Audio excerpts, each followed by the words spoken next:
Welcome to Democracy Now!, democracynow.org, the War and Peace Report. I'm Amy Goodman.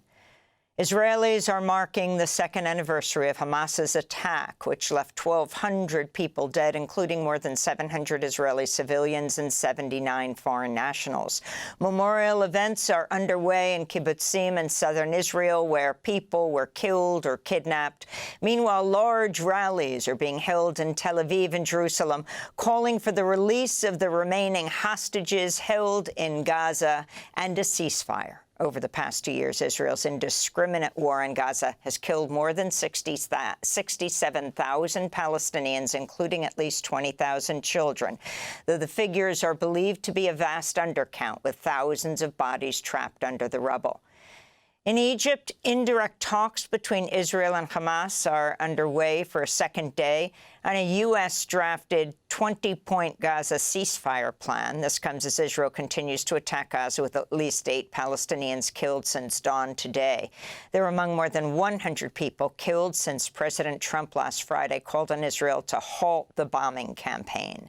Meanwhile, a new study by the Cost of War Project finds the Biden and Trump administrations provided at least $21.7 billion in military assistance to Israel over the past 2 years.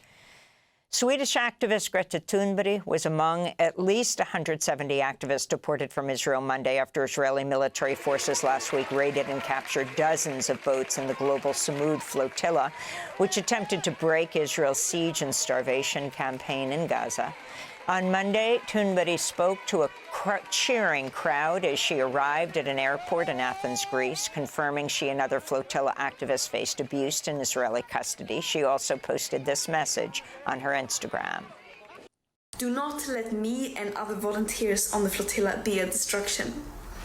And the global Samud flotilla is about solidarity with Palestinians, international solidarity. And what Israel did was mainly not to illegally abduct us in international waters and abuse us in prison, but it was that it stopped a humanitarian mission and violating international law by preventing humanitarian aid from entering Gaza, a population that are being systematically starved by Israel. And this is a blatant violation of international humanitarian and maritime law. More than 340 flotilla activists have been deported from Israel as advocates continue to demand the release of over 100 others who remain in Israeli prison custody, including U.S. citizens. Meanwhile, another wave of humanitarian aid vessels is sailing toward Gaza. The new flotilla is made up of 11 ships with activists from 25 countries, including doctors carrying medicine and nutritional supplies. Lebanon's health ministry says Israeli airstrikes killed 2 people and injured another in southern Lebanon earlier today. They follow an Israeli strike on a car Monday that killed a man who lost his eyesight in Israel's pager attack last year, along with his wife, who was driving the car. According to the United Nations, Israel's military has killed at least 103 civilians in the 10 months since it agreed to a ceasefire with Hezbollah. Despite the declared truce, Israel's kept up near daily attacks. In the United States, 200 National Guard troops from Texas are heading to Chicago after a judge declined to block their deployment following 2 lawsuits filed by the city of Chicago, the state of Illinois, journalists and protesters. This is Chicago Mayor Brandon Johnson. I promise that the city of Chicago will do everything in our power to protect the constitutional rights of all Chicagoans. This lawsuit is the latest demonstration of our commitment. Let me be absolutely clear. The president is not sending military troops to Chicago to keep us safe. We know this because Trump has a history of targeting Chicago. This comes as the Trump administration is asking an appeals court for authorization to send troops from Texas and California to Oregon after a federal judge over the weekend blocked the deployment of National Guard troops. In Portland, an elderly couple protesting ICE on Saturday say they were knocked over by federal agents. Lori Ekman told the Oregonian, quote, "With no warning, the feds charged into us, knocked us down, and sprayed us. I was hit in the head with a projectile," unquote. Oregon Senator Jeff Merkley said, quote, Trump's troops are deliberately attacking peaceful protesters to incite violence. The goal is to generate riots to justify the expansion of authoritarian measures and to strengthen the case for the troop deployments, Senator Merkley said. The U.S. government shutdown has entered its 7th day. Democratic lawmakers are holding to their demands that Republicans agree to extend health care subsidies from the Affordable Care Act and reverse cuts to Medicaid. President Trump, who's threatened mass firings of federal workers, blamed Democrats for the shutdown, saying, quote, I call them Democrat layoffs. They're causing it, unquote. His comments came just days after he celebrated the shutdown as an unprecedented opportunity to carry out mass layoffs. On Monday, House Minority Leader Hakeem Jeffries challenged Republican House Speaker Mike Johnson to a primetime debate over the shutdown, which Johnson rejected. This is Jeffries. Well, the White House has gone radio silent since the Oval Office meeting last Monday, and neither Leader Schumer or myself have heard a word from the administration about resolving this issue, making clear to us that the White House wanted to shut the government down, to continue the chaos that they've been inflicting on the American people since day one of this presidency. The government of Eswatini confirmed Monday it's received a second deportation flight from the United States carrying 10 people who were not nationals of the small southern African kingdom. This comes after the Trump administration previously sent 5 other deportees to Eswatini in July. Lawyers and human rights groups warn deportees sent by the U.S. have been held in solitary confinement and denied access to their lawyers. The Trump administration's also sent third country deportees to Ghana, Rwanda, and South Sudan. The head of the United Nations Agency for Refugees is warning countries not to abandon the post-World War II framework for humanitarian migration, including the 1951 Refugee Convention. Filippo Grandi made the remarks Monday as some European nations and the Trump administration seek to limit the right of refugees to request asylum. I'm worried that the current debate in Europe, for example, and some current deportation practices, such as in the United States, address real challenges in manners not consistent with international law. Syria's established its first parliament since longtime ruler Bashar al-Assad was overthrown 10 months ago, ending a 12-year war. Many Syrians welcome this as a step forward after more than 5 decades of dictatorship under the Assad family. But the process was also widely criticized as undemocratic because the public did not directly vote for the lawmakers. Local committees cast their ballots Sunday, while interim Syrian President Ahmed al-Shara will appoint at least a third of the 210-member assembly.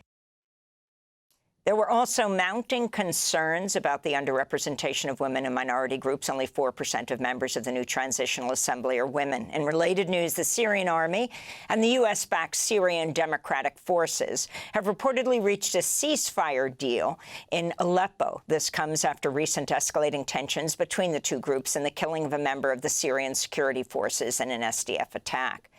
The International Criminal Court's convicted a former Sudanese militia leader of war crimes and crimes against humanity for his role in mass executions, rapes, and torture in the Darfur region.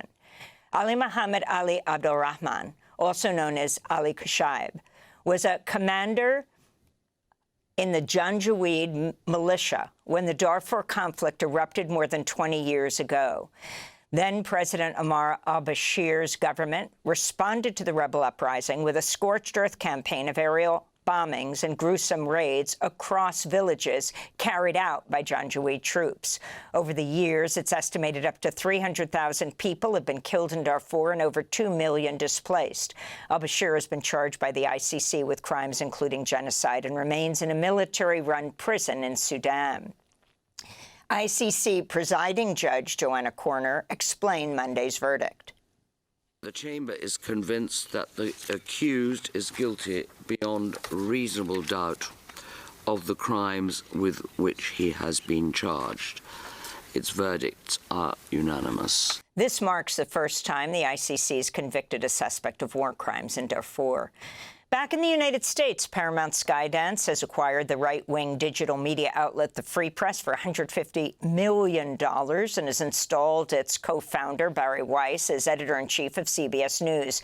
Weiss will report directly to David Ellison, the CEO of Paramount. The Free Press is backed by prominent Silicon Valley venture capitalists, has been widely criticized for its commentary on Gaza, including an article titled The Gaza Famine Myth, which questioned famine conditions in the besieged territory caused by Israel's assault and blockade.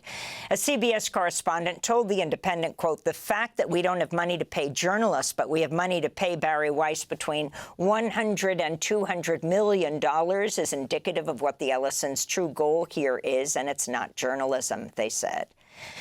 The Supreme Court's rejected an appeal from convicted sex offender Jeffrey Epstein's co-conspirator Ghislaine Maxwell, who's currently serving a 20-year sentence for sex trafficking. Maxwell had attempted to get the Supreme Court to rule on whether her case was covered by a plea deal Epstein reached in 2008 when he pleaded guilty to prostitution offenses in Florida in exchange for federal prosecutors agreeing not to charge his co-conspirators. Meanwhile, President Trump was asked Monday about a possible pardon for Ghislaine Maxwell. I don't know. I mean, I'd have to speak to the DOJ. I'll look at it. I have a lot of people who have asked me for pardons. I call him Puff Daddy has asked me for a pardon. But she was convicted of child sex trafficking. Yeah, I mean, I'm going to have to take a look at it. I have to ask DOJ.